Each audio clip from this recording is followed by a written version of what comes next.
Hello, my name is Nairi and I'm running an adoption support channel. If you're interested in anything around adoption, then please subscribe by hitting the button in the corner of the screen.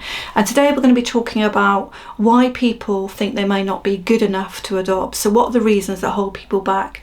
And I'm just going to explore some of them today, and I hope by the end of the video, once you've listened to all of it, you will have maybe a different perspective of yourself and how you fit in with the adoption process.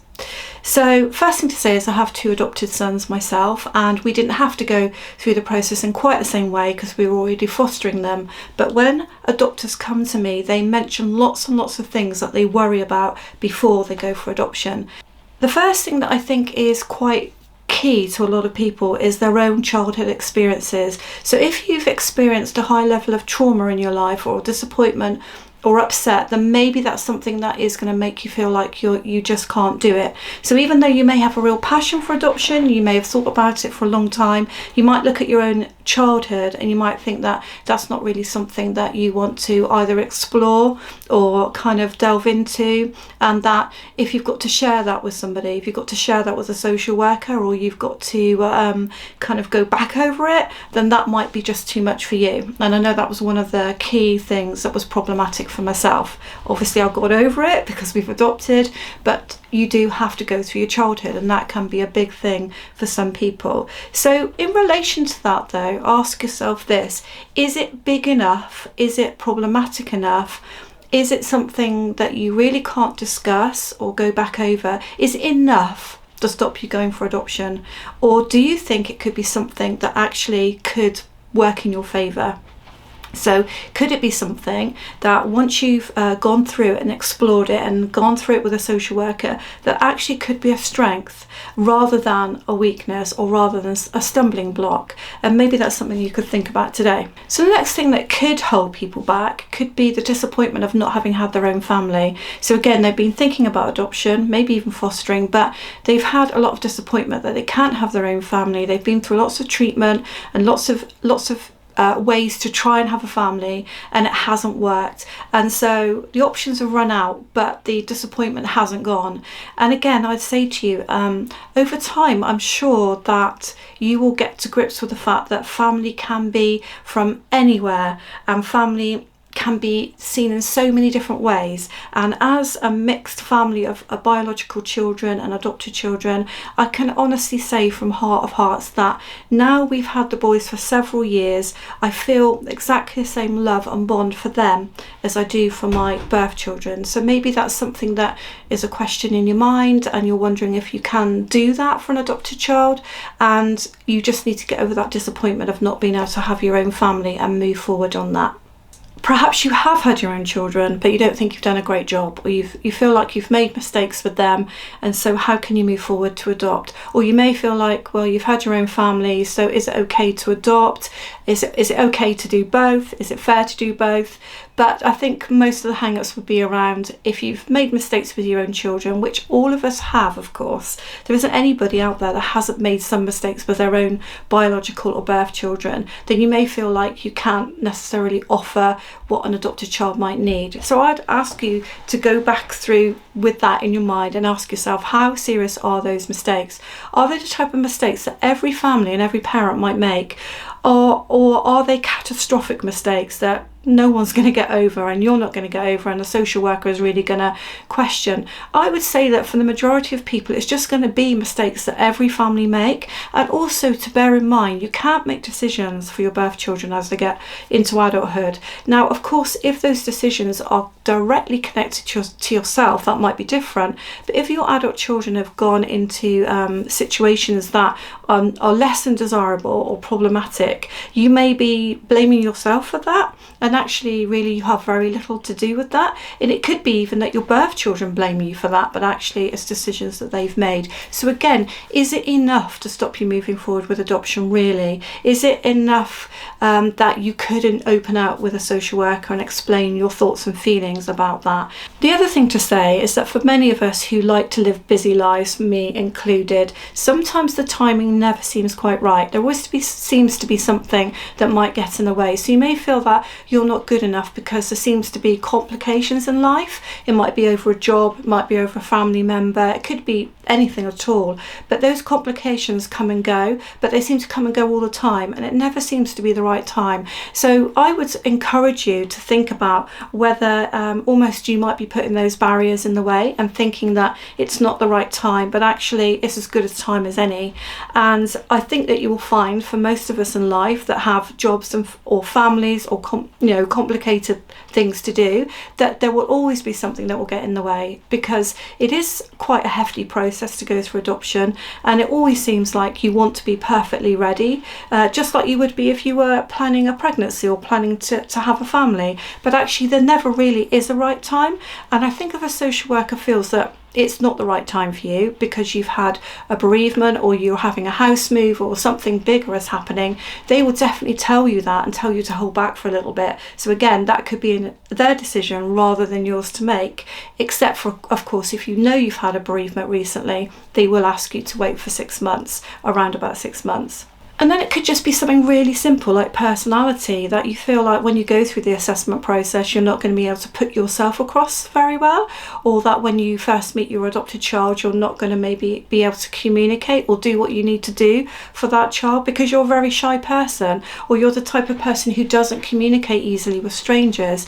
I would say to you that all sorts of adopters are needed. All adopters cannot be super confident or super have massive ability to communicate. And I've met shy adopters and I've met outgoing adopters. They vary, but one thing I'd say that is common in all adopters is their resilience to move forward and keep going when things are quite difficult. But that's different from a naturally shy personality. And naturally shy people can actually be stronger mentally and in many ways emotionally than sometimes more outgoing people who might sometimes screen their emotions and use that with character traits. So do not be put off just because you are a quieter person, because there are quieter children out there who need quieter adopters. So a big one that can hold people back are finances and knowing just about how much finance to have. And of course that is a kind of like how long is a piece of string question.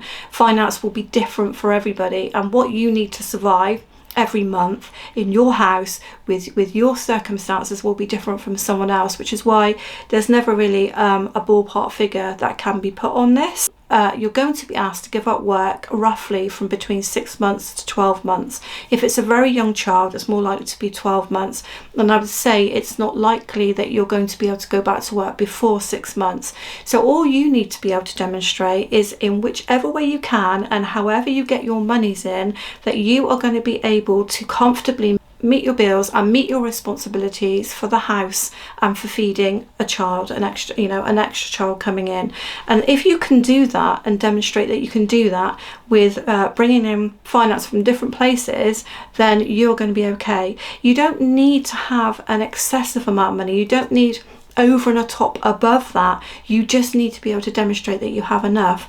And so again, I would say to you, if you feel like that time's never right, then the danger is that what you are kind of like gradually managing to save or put away just keeps getting used for other things, and that you're always going to be then waiting for the time when it's right. And I would also say to you as well, look back at what you can cut back on now. Get into the way of living without certain things. There are things that we can live without. The more luxury foods and items, the more luxury household goods, we can make do without trips and breaks and things like that. If we really want to, we can make do without that extra car. We can make do.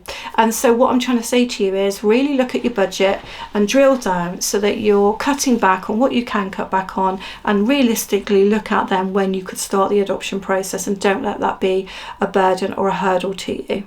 And then for some people it's really too much to know that their past relationships are going to be contacted. Any significant relationship or partner will be contacted about you.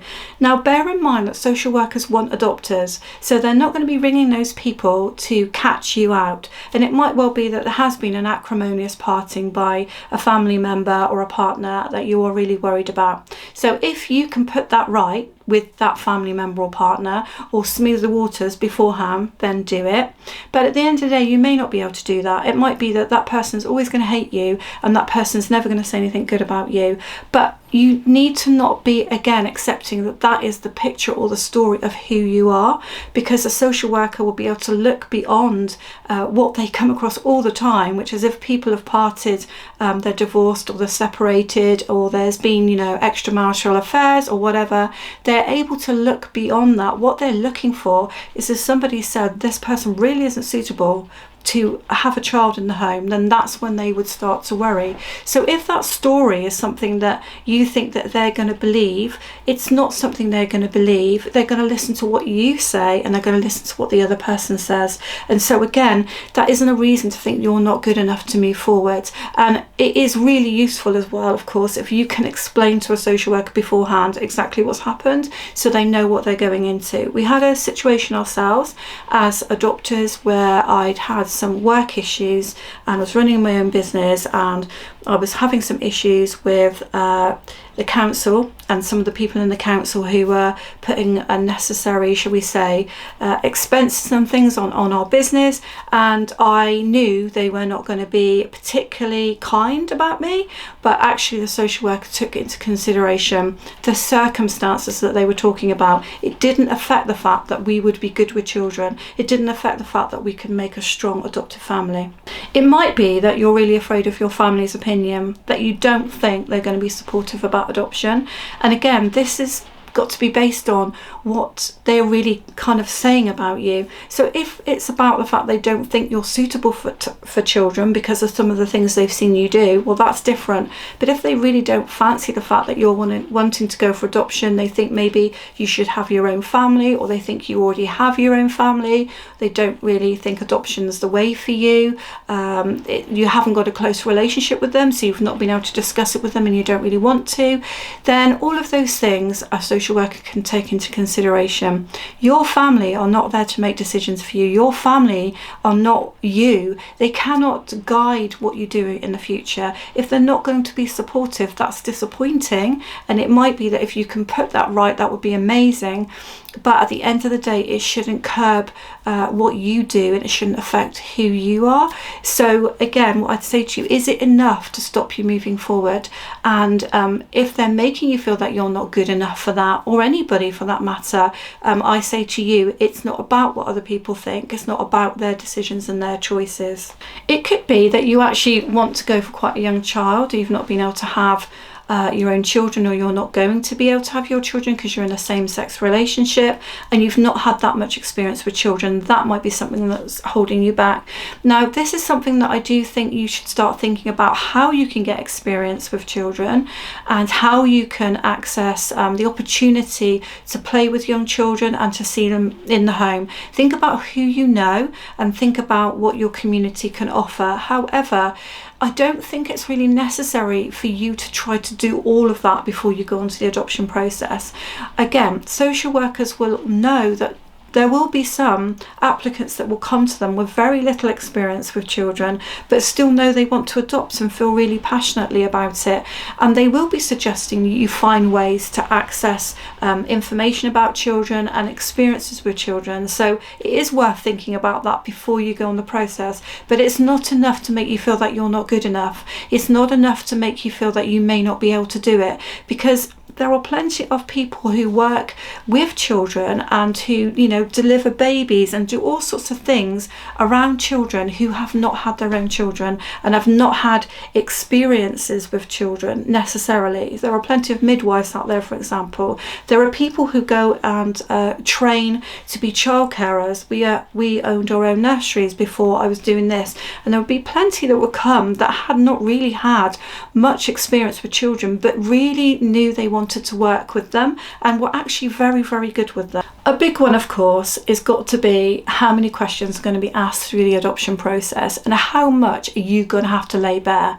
And yes, you will have to go into a lot of information around your childhood, around your relationships, and that social worker will want to get to know you. But just think about how many different adopters social workers deal with, how diverse their situations are.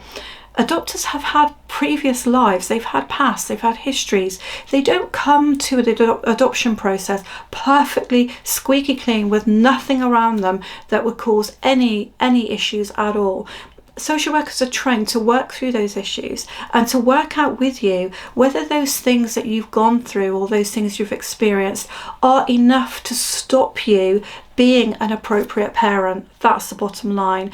And if there are things that you're still very hung up about and traumas that you haven't worked through, then it might be enough to stop you temporarily. However, I think most of us find that when we start to open up and we go through our histories and our past, we realise that we have worked through a lot of things, and actually going through the adoption process is also very cathartic in itself. And a social worker will not let you move forward if they think that you have huge unresolved issues or things that actually are just going to take priority over the child's needs. But providing they think that you can put those child's needs before your own and your own hang-ups and difficulties, then they will allow you to move forward. And sometimes we can't second guess what a social worker is going to do. We need to let them do their job. So guys, I hope that's given you a flavour of the things that can make you feel not good enough to adopt, and the things that hold people back from just stepping into the assessment process and trying to make a start on it. And I hope for some of you, maybe not for all of you, that's helped you to think about perhaps moving forward. So if you've enjoyed that, please subscribe to my channel. You'll find all sorts of adoption topics on there, and I will see you on my next video. Thank you.